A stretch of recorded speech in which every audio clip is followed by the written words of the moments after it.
కాంగ్రెస్ ప్రభుత్వంలోకి వచ్చి 2 నెలలు అయింది. చాలా అందరూ మా కాంగ్రెస్ పాలన చాలా బాగుందని చెప్పని ప్రజలు చూస్తున్నారు.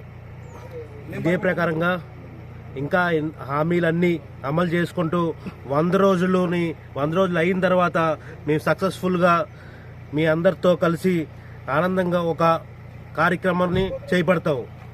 ఇదే ప్రకారంగా బీఆర్ఎస్ ప్రభుత్వం ఎన్నైతే కనుక హామీలు ఇచ్చిందో ఈరోజు వరకు అంతా నెరవేర్చకుండా అబద్ధాపు మాటలు చెప్పుకుంటూ ప్రజల్ని మోసం చేసుకుంటోంది.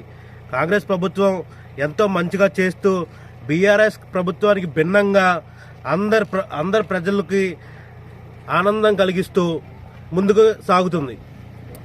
అదే ప్రకారంగా నేను ఈ భువనగిరి పార్లమెంట్లో ఎన్నో కార్యక్రమాలు చేపడుతూ విద్యారంగంలోనూ వైద్య రంగంలోనూ క్రికెట్ కిట్ల దగ్గర నుంచి 10th క్లాస్ ఎగ్జామ్స్ వస్తున్నాయని చెప్పని ఆల్ ఇన్ వన్స్ అన్ని స్కూల్స్కి పంచిపెడుతూ హెల్త్ క్యాంప్స్ పెడుతూ కార్యక్రమాలు చేపడుతున్నాను.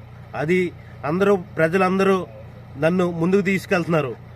అదే ప్రకారంగా భువనగిరి పార్లమెంట్ నుంచి నేను కాంగ్రెస్ పార్టీ నుంచి ఎంపీగా నేను బరిలోకి దిగాలని చెప్పని అనుకుంటున్నాను. కాంగ్రెస్ బ్లెస్సింగ్స్ ఉంటాయి కనుక నేను ముందుకి మీ ఎంపీగా వచ్చి మీకు ఎన్నో సేవా కార్యక్రమాలు చేపడతానని చెప్పని నేను చెప్పడం జరుగుతుంది. జిల్లా మంత్రులు సహకారంతో రాష్ట్ర ముఖ్యమంత్రి గారి సహకారంతో నేను టికెట్ ఆశించడం జరుగుతుంది. వాళ్ళ బ్లెస్సింగ్స్తో నాకు టికెట్ వస్తే కనుక నేను ముందుకి వచ్చి ఇంకా ఎన్నో కార్యక్రమాలు చేపడతానని చెప్పని నేను కోరుకుంటున్నాను.